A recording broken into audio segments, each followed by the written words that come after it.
अस्सलाम वालेकुम, welcome to Paragon kitchen. अगर आप अफ्तार में एक ही टाइप के स्नैक्स खाकर थोड़े बोर हो गए हैं ना, तो ये फ्लोरल समोसा आज आपके लिए है, जो आपकी अफ्तार को ना सिर्फ प्रेजेंटेबल बनाएगा बल्कि इसका टेस्ट और इसका क्रिस्प जो है ना वो आपको बहुत ही ज़्यादा खुश कर देने वाला है। तो चलिए इसे बनाना शुरू करते हैं। देखने में ये मुश्किल नज़र आने वाला समोसा बनाने में इतना आसान है, जिसके लिए आपको करना क्या होगा, सबसे पहले आपने एक बर्तन ले लेना है और इसके अंदर 2 कप मैदे के शामिल कर देने हैं। अब मैदा डालकर आपने इसके अंदर आधा टेबलस्पून नमक शामिल कर देना है, साथ ही में 1/3 कप मेल्टेड घी शामिल कर देना है। अब यहाँ पर समोसे के लिए जो डो हमें तैयार करनी है ना, उसके लिए आपने हाथ की मदद से अच्छे तरीके से सारे घी को मिक्स कर देना है इस मैदे के अंदर और मसल कर पूरी तरह से आपने अच्छे तरीके से मिक्स कर देना है। ये मालूम करने के लिए कि घी जो है वो अच्छी तरह से पूरे के पूरे मैदे में अच्छी तरह से मिक्स हो चुका है, आपने क्या करना है, कहीं से भी आटे को उठाकर देख लेना है और जब उसकी इस तरह से एकदम मुट्ठियाँ बनने लगे ना, जहाँ से भी आप उठाएं और वो एक मुट्ठी की शक्ल में यानी एक मुट्ठी बनने लगे, बाइंडिंग आने लगी उसकी, तो आपने समझना है कि आपका आटा जो है ना वो बिल्कुल प्रिपेयर हो गया है समोसे की डो के लिए। और इस स्टेज के बाद आपने पानी ले लेना है। सादे पानी की मदद से आपने आटे को गूंद लेना है, बिल्कुल वैसे ही जैसे कि हम आमतौर पर रोटी बनाने के लिए आटा गूंदते हैं।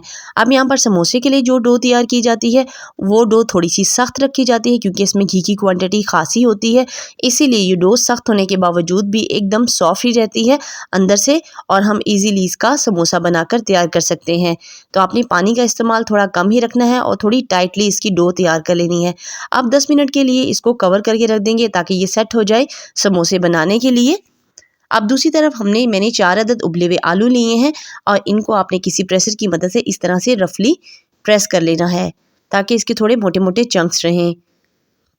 आलू को अच्छे तरीके से मैश करने के बाद आपने एक पैन ले लेना है और इसके अंदर 2 टेबलस्पून कुकिंग ऑयल शामिल कर देना है। आधा टेबलस्पून आपने इसमें ज़ीरा शामिल कर देना है।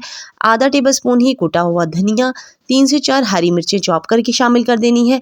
आधा टेबलस्पून आपने कुटी हुई लाल मिर्च डाल देनी है इसमें। आधा टेबलस्पून ही नमक, आधा टीस्पून इसमें हल्दी शामिल कर देनी है। आधा टीस्पून ही पिसा हुआ धनिया। अब इन मसालों को डालकर ना साथ ही में आपने एक छोटे साइज़ का प्याज लेके उसे चॉप करके शामिल कर देना है। तो यहाँ पर मैंने रंगत के लिए थोड़ी सी कश्मीरी लाल मिर्च भी शामिल की है। अब इन मसालों को डालकर थोड़ी देर के लिए कुक करेंगे। अच्छी सी खुशबू आने लगेगी ज़ीरे की और कुटे मसाले की, तो इसको हमने इसके अंदर शामिल कर देने हैं उबले हुए आलू। अब ज़रा आलूओं को अच्छे तरीके से मसाले के साथ कोट करेंगे। फ्लेम को आपने बिल्कुल मीडियम टू लो ही रखना है और मीडियम टू लो रखते हुए अच्छे तरीके से सारे आलूओं को मसाले के अंदर मिक्स कर देंगे।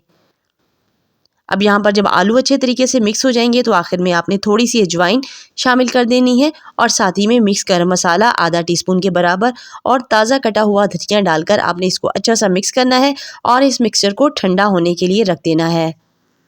जब तक समोसों का मिक्सचर जो है ये ठंडा हो जाएगा, आलू की स्टफिंग, तो दूसरी तरफ हम डो को देख लेते हैं और उससे समोसे की तैयारी करते हैं। तो यहाँ देखिए समोसे की डो बिल्कुल परफेक्ट प्रिपेयर हो चुकी है समोसा बनाने के लिए। मैंने डो को 2 हिस्सों में तकसीम कर लिया है। अब यहाँ पर आपने क्या करना है, उसे एक ही साइज़ की छुरी की मदद से काटते हुए पेड़े निकाल लेने हैं। ड्राई आटा डाले बगैर आपने क्या करना है, एक पेड़े को उठा कर ना इस तरह से बेल लेना है और इसको बिल्कुल रोटी की तरह से आपने बेल लेना है। बस बहुत ज़्यादा मोटा नहीं रखना और बहुत ज़्यादा बारीक भी नहीं करना, बस बैलेंस रखते हुए आपने समोसे के लिए इसको इस तरह से फ्लैट कर देना है। जब इस तरह से फ्लैट हो जाएगी तो आपने क्या करना है, एक छुरी की मदद से ना इसके सारे किनारों को काट लेना है और इसे एक स्क्वायर शेप के अंदर ले आना है।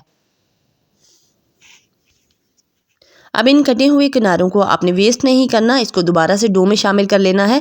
इसको हम दोबारा से समोसे के लिए ही यूज़ करेंगे। अब आपने इसके चारों तरफ से किनारों को इस तरीके से उठाना है और उठाकर आपस में इस तरह से कंबाइन कर लेना है, लेकिन आपने इनको जोड़ना नहीं है या आपस में चिपकाना बिल्कुल भी नहीं है। अब इसको इस तरह से रखने के बाद आपने इसका रुख जो है वो पलट देना है। और अब यहाँ पर मेरे पास है मैदे की लई। मैदे के अंदर मैंने थोड़ा सा पानी डालकर थोड़ी सी लई तैयार कर ली है और ये बिल्कुल गाढ़े वाली लई है। लई लगा लेने से ना आपका किसी भी किस्म का समोसा जो है सवाल ही पैदा नहीं होता कि ये खुले। तो अगर आप बिगनर है ना तो आपने साथ में लई ज़रूर लगानी है।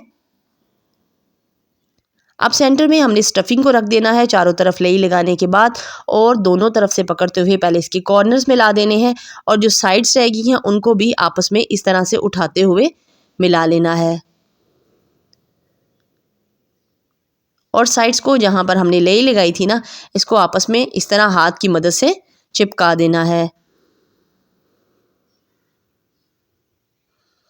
तो चारों तरफ से बंद करने के बाद जिस जिस जगह पर हमने लेई लगाई थी उसको भी हाथ की मदद से पकड़कर इस तरह से आपने बंद कर देना है और ये एक बॉक्स की शक्ल में आ जाएगा। जब चारों तरफ से आप इस तरह से पकड़कर इसको बंद कर देंगे ना, तो आपने ये जो सेंटर में नोक है ना, इसको भी थोड़ा सा प्रेस कर देना है, क्योंकि यहाँ से समोसा जो है वो खुल सकता है। अब जो हमने अंदर की तरफ फोल्ड की थी, इन पेटल्स को हमने बाहर निकाल देना है। बैक साइड पे जो हमने फोल्ड किया था ना इनको, अब इसको बाहर निकाल देना है। तो ये बहुत ही खूबसूरत पत्तियां बन जाएंगी, पेटल्स बन जाएंगी समोसे की। अब यहाँ पर समोसे की पेटल्स को और ज़्यादा अच्छा नज़र आने के लिए ना, चारों पेटल्स की टॉप के ऊपर थोड़ी सी मैदे की लेई लगाएंगे और इसको थोड़ा सा क्लोज कर देंगे। और इसके जो एजेस हैं, चारों तरफ इसकी साइड्स हैं, इनको भी थोड़ा हाथ की मदद से उठाते हुए इस तरह इन्हेंस करेंगे। इस तरह से ये पेटल्स और भी ज़्यादा खूबसूरत नज़र आएंगे और इनकी शेप जो है ना, फ्राई होने के बाद भी बिल्कुल ख़राब नहीं होगी। तो ये टॉप के ऊपर थोड़ी सी लेई लगाकर इसको इस तरीके से क्लोज कर दीजिए। तो ये देखिए कितना खूबसूरत आपका फ्लोरल समोसा जो है ना वो बनके तैयार हुआ है और इतनी आसानी के साथ। और मैं आपको इस बात की गारंटी देती हूँ, ये जो हमने लेई लगाई है ना, इससे तो इसके खुलने के सवाल पैदा ही नहीं होता। तो आपने सबको एक बार ज़रूर से लेई लगाकर ही क्लोज़ करना है। अब यहाँ पर सारे समोसे मैंने इसी तरीके से बना लिए हैं और तेल को गर्म होने के लिए रख दिया है। समोसा फ्राई करने के लिए तेल का किस टेम्परेचर पर गर्म करना ज़रूरी है, तो यहाँ पर टेम्परेचर बहुत अच्छे टेम्परेचर पर तेल को गर्म कर लेने के बाद आपने क्या करना है, तेल को तेज़ आंच के ऊपर गर्म नहीं करना, बल्कि मीडियम फ्लेम के ऊपर रखते हुए ऑयल को गर्म करना है। लेकिन जैसे ही आपने इसमें समोसे डाले हैं ना, तो आपने फ्लेम को बिल्कुल मीडियम टू लो कर देना है और धीमी आंच पर आपने समोसों को 10 से 15 मिनट के लिए फ्राई कर लेना है। इससे समोसा अंदर तक क्रिस्पी और क्रंची बनकर तैयार होगा और ये देर तक खस्ता ही रहेगा। समोसे की डो जब परफेक्ट बनाई जाती है ना, बिल्कुल ज़बरदस्त किस्म की बनती है, तो समोसे का कलर भी एक साथ ही इसके ऊपर बनकर तैयार होता है। यानी ये कहीं से लाइट और कहीं से डार्क नहीं रहता, बल्कि पूरा समोसा मुकम्मल तौर पर इस तरह से गोल्डन निकलता है फ्राई होकर। तो इस तरह से आप भी इस रमज़ान में एक बार इस फ्लोरल समोसे को ट्राई करिएगा। मुझे अपना फीडबैक ज़रूर से दीजिएगा। वीडियो अच्छी लगी है तो वीडियो को थम्स अप कर दीजिए। इंशाल्लाह फिर मिलेंगे टिल देन नेक्स्ट वीडियो। तब तक के लिए अल्लाह हाफिज़।